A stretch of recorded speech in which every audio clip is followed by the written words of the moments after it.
নীলফামারীতে কোরবানির 2.5 লাখের বেশি পশু প্রস্তুত। কোরবানির ঈদ উপলক্ষে নীলফামারীর খামারিরা পশু বিক্রির সব প্রস্তুতি শেষ করেছেন। এবার জেলার খামারগুলোতে 2,76,201টি পশু প্রস্তুত রয়েছে। হাটে পশু উঠতে শুরু করলেও বড় গরু এখনও দেখা যায়নি। জেলা প্রাণী সম্পদ অধিদপ্তরের তথ্য মতে এবার 1,43,109টি পশুর চাহিদা রয়েছে।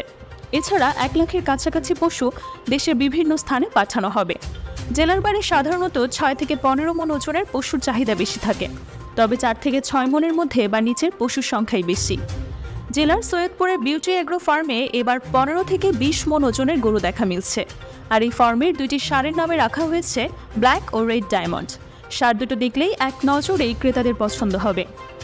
অনেক খামারি কোরবানির গরু মোটা তাজা করতে বিভিন্ন ফিড বা ভ্যাকসিন ব্যবহার করলেও এখানে সবুজ ঘাস সহ ধানের গুঁড়া, ভুট্টা, মসুরের ডাল ও খৈল খাওয়ানো হয়।